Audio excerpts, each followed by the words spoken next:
So, hello everyone. On the occasion of International Women's Day, I, Grishma Thampi, would like to invite you all for yet another episode of Emerging Women Leaders in Manufacturing. Our guest for today is Ms. Maithili Appalwar, who is the CEO of Avana since the year May 2016. Maithili holds a bachelor's from Georgia Institute of Technology, and then she has started an organization called Avana. Avana is a for-profit social enterprise that is developing affordable technologies to pull smallholder Indian farmers out of hunger and poverty. Their flagship offering, Jala Sanchay, is the world's most affordable end-to-end water conservation solution, which includes a recyclable polymer technology stacked with services. At 1 paisa per liter per year, Jala Sanchay is available at 1/10 of the cost of traditional solutions. They have worked with over 5,800 farmers across Maharashtra, Rajasthan, and Karnataka. On using Jala Sanchay, farmers' income has increased by 98.7% over a period of just 1 year. So, Maithili, welcome to today's interview, and let's get started. So, my first question for you is, based on a recent study by RBI, only around 6% of the startups are solely led by women in India. Avana, of course, is one of them. So how does that feel to lead a progressive startup at such a young age? I mean, it feels good and bad, right? So I guess it's good in the sense that, of course, we're part of that first 6%. But I think there's also, in a sense, it's like bitter because, 94% companies are led by men. Like, there have been surveys that are very alarming. Like, I think on the list of Fortune 500 companies in the US, there were more companies that were led by a man called John than there were companies led by women. Absolutely. So that's just, I mean, it's ridiculous, And I think it's not because women are less capable, but I think it's because there's so much systemic sort of oppression and systemic barriers to the rise of women in leadership. I think the reason that I am able to do this is, of course, because of privilege, because of being born in a family where I was always encouraged to follow my dreams, where I had the opportunity to get a great education, and also where there's such little pressure. Like when I say that I don't want to have a child till I'm 35, because I don't think that I could do justice to Avana and to a kid. My parents are okay with it, my boyfriend is okay with it, so in a sense the systemic pressures are very low for me. No, very interesting. And, rightly said that 50% of the world's population and less than 5% of companies are actually run by women. So obviously there's a huge disparity. So from a degree from Georgia Institute of Technology in Industrial Engineering to now the CEO of Avana, an enterprise that works with smallholder Indian farmers, was this a conscious choice, Maithili? Can you just take us through this journey? I was very interested in rural India, both as a learning opportunity as well as a market. It's a massive market. It's 70% of the Absolutely. country, and this was, I think, for me, the toughest sort of target group to work with, because it was a target group that I just did not understand. And Right. so, if you are able to convince someone that you don't understand and that you've never sort of lived like, True. I think it takes a lot more effort. It takes a lot more sort of going out of your comfort zone to do that. So yeah, so I think that's really the reason I made the choice. I wanted a challenge at the start of my career, and I think this was exactly what I was looking for, so it's perfect. Yeah. Wow. Yeah. So I know it's not easy to make this choice, leaving a cushioned corporate high flying job and then doing something that's close to your heart. But it's really wonderful to see you took that decision at such a young age. So, there's already, it's difficult for, even in the Indian context, for a young leader to be heading an organization. And then it only adds up or doubles up when you're a woman. So, what are the challenges that you have faced as a young woman leader?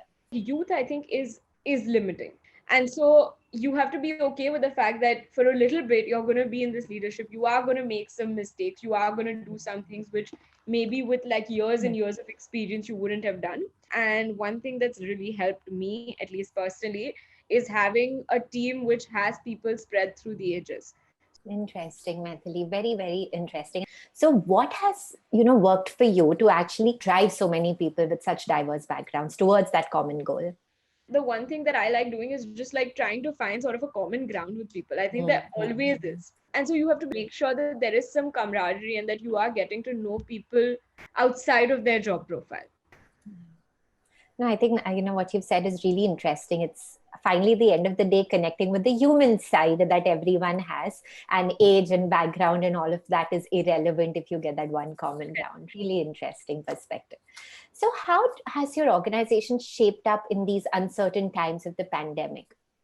I mean, it's definitely been difficult, not gonna lie, because the sector we are in is, I mean, consumer durables. And so anytime there is, a recession or a symptomatic Right, recession, which is what we have right now, durables are one of the first sectors to get hit because it is a large ticket investment. It right. is a long-term investment. So in terms of that costing, that was definitely something that was impacting the bottom line. But I think that overall it's been a great learning experience because I always think about how this is probably going to be the worst business scenario that people from our generation will see. And to get this so early on means we've really learned from it and internalized it. But I think it's also important to make sure that we don't think of this as, okay, it's a bad thing to take risks. Because I think it's impossible to be both risk averse as well as grow, at the same time. I mean, you have to pick. If you want to grow, you're going to have to take some risks.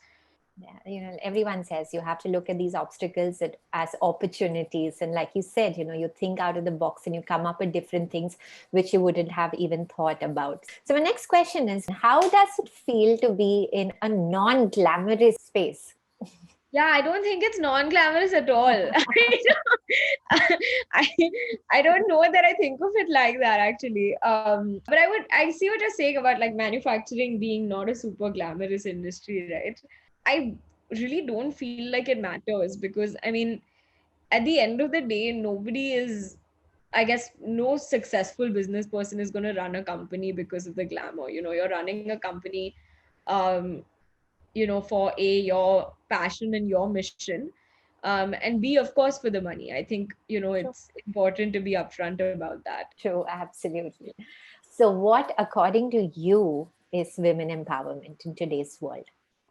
God, so many things. There are so many levels and intersections at which empowerment exists. And sometimes I think of the fact that when we talk about it in these environments, in these circles, we have such a narrow view Right, of it. Like, I remember that when I was in the US, there was a movement called Free the Nipple that was going right. on, which was about Mm, letting women breastfeed in public. Is mm. that important?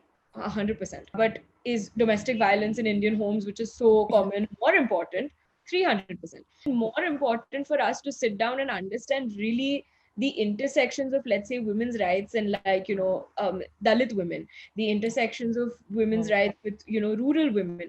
I think urban upper caste women have a very, very low sort of understanding of that. I have been guilty of it myself. And like lately, I have been doing a lot of reading with the Dalit feminist writing specifically, trying to understand and educate myself and sort of do better. So I think with women empowerment, first of all, the most important thing is to understand that there is a cross section of women that is not you. Because I Right. think sometimes our lens of empowerment is just the stuff that sort of affects us. Fantastic. So, Maithili, last question for you. How would you motivate more women to be part of the manufacturing industry? I think it needs to happen at two levels. I think the first level would be basic sort of education for women to have more equitable opportunities when it comes into the pipeline streams for the Mm, manufacturing industry. right. Like one reason that women are underrepresented in manufacturing and agriculture is because women are underrepresented in STEM, they're underrepresented in engineering, and they're underrepresented in like bachelors of agriculture, bachelors of agriculture technology, like those degrees as Right. well. And so typically when I take interviews, for every 20 men that I interview, I get one woman. Mm, And that's actually a big reason why we don't have as many women, is because we don't, right. like, our pipeline just doesn't have as many women. Right. So I think the first way to encourage is to make sure that we are promoting this for young girls and even for girls in the 8th and the ninth grade, where they're really making that critical career choice of, science or arts or commerce, as our system annoyingly forces us to make at such a young age. But I think it's still critical to promote as many girls to take careers that will feed into manufacturing later on. Also think it's really important to be providing policies at work that are encouraging of women and are encouraging of women rising. So, like I was saying, equitable opportunities, and to encourage the men in your life to take up responsibility. Like, I have, like, with men in the office, I will always be like, okay, if you don't cook and you don't care for your kid ever, that's problematic. Even Mm. though I know if their wives don't work here, I know that for me, if this guy like starts going home and cooking and takes more time off from work, for my company, it's a bad thing, right? Because I don't have him dedicated on the job all the time. But I think systemically, if every company started doing this, women would be so much more successful. A lot of companies don't offer paternity leave because they say we have so many more male employees that if we start offering paternity leave, it's a lot of costs in HR, but it's a necessary cost. And I think as private companies, like, you're owning such a large percentage of the wealth of the world, not just India. It's important to give some up in systemic social development. So I was just going to ask you one more quick question. As a leader of a young organization, are you consciously trying to get women to be a part of your organization? And how do you think they really contribute to the culture, the growth, the achievement of goals? I just wanted to hear your perspective on that. Yeah, 100%. We do trainings for girls that are in agricultural colleges or even younger than that, trying to like help them understand water conservation, why it's important, career opportunities, all that kind of stuff. So yeah, consciously very much trying to get more women to join our organization. I mean, there's a lot of studies on this, which shows that diversity actually helps your productivity in organizations, right? So women and diversity of any kind, frankly, whether it's caste diversity, religious diversity, does add value. Great. It was wonderful interacting with you, Maithili. Best wishes to you and Avana. We'd like to thank Faber Infinite Consulting, CII Young Indians Ahmedabad Chapter, Roundtable India, and Rotary International Club of Pune University. From all of us, a very happy International Women's Day. Thank you, and we'll see you soon.